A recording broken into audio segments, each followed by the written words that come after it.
అంటే APMDC government body కాబట్టి పెద్ద సమస్య.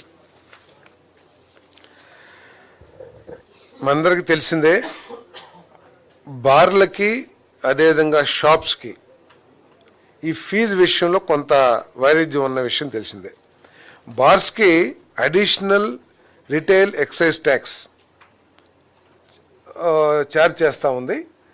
దాని మూలంగా ఏంటంటే ఈ బార్లోనేమో లిక్కర్ కాస్ట్లీ అయిపోతూ ఉంది ఈ ఛార్జెస్ మూలంగా, కానీ వీటన్నిటి మూలంగా ఏఆర్ఈటీ మూలంగా షాప్స్లో తక్కువ అవుతుంది. ఈ బార్స్ బిజినెస్ కొద్దిగా ఇబ్బందిగా ఉందని చెప్పేసి ఏఆర్ఈటీని అంటే అడిషనల్ రిటైల్ ఎక్సైజ్ ట్యాక్స్ ఏదైతే ఉందో దాన్ని విత్డ్రా చేయటం జరిగిందని చెప్పేసి మనం చేస్తాను. అదేవిధంగా 99 రూపీస్ ఎంఆర్పి ఏదైతే ఉందో ఆ లిక్కర్ ఐఎంఎఫ్ఎల్కి బీర్, వైన్ అండ్ ఆర్టీడీలు మినహా అన్ని ఐఎంఎఫ్ఎల్ బాటిల్స్ మీద ఐఎంఎఫ్ఎల్ మరియు ఎఫ్ఎల్ ఎంఆర్పీలను బాటిల్కి 10 రూపాయలు పెంపు చేసే ప్రతిపాదనని ఆమోదించడం జరిగింది.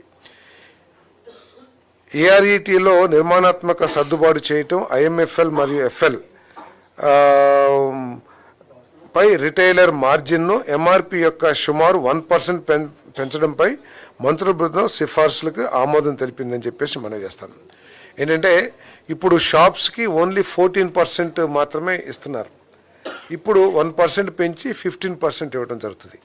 ఈ 10 రూపాయలు పెంచడం ద్వారా 1391 కోట్ల రూపాయలు అదనపు ఆదాయం వస్తే 340 రూపాయలు ఈ ఎక్సైజ్ ట్యాక్స్ని విత్డ్రా చేయటం మూలంగా, అదేవిధంగా 195 కోట్ల రూపాయలు 10 రూపాయలు పెంచిన దాంట్లో వాళ్ళకు వచ్చే కమిషను,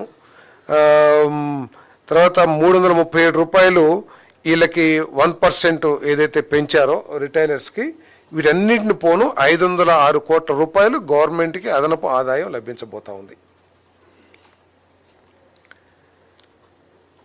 మున్సిపల్ కార్పొరేషన్ పరిమితులకు చుట్టూ 5 కిలోమీటర్ల పరిధి బెల్ట్లో నిర్దేశిత పర్యాటక కేంద్రాల్లో మరియు స్థానంతో ప్లేస్తో సంబంధం లేకుండా 3 స్టార్ మరియు అంతకంటే ఎక్కువ హోటల్లో ప్రస్తుత నియమాలను నిర్దేశించిన మున్సిపల్ కార్పొరేషన్ పరిమితులకు అదనంగా మైక్రో బ్రూవరీలను అనుమతించడానికి ఆమోదం తెలిపింది. ఇప్పుడు మున్సిపల్ కార్పొరేషన్ ఏరియాలోనే ఈ మైక్రో బ్రూవరీస్కి పర్మిషన్ ఉంది. ఇప్పుడు 5 కిలోమీటర్స్, అంతేకాకుండా 3 స్టార్ 5 స్టార్ హోటల్స్ ఎక్కడున్నా కూడా ఈ మైక్రో బ్రూవరీస్ పెడతానికి పర్మిషన్ ఇచ్చే ప్రతిపాదనకి ఆమోదం తెలపడం జరిగిందని చెప్పేసి మనం చేస్తాం. అదేవిధంగా జల్ జీవన్ మిషన్ కార్యక్రమం అమలు కోసం నేషనల్ బ్యాంక్ ఫర్ ఫైనాన్స్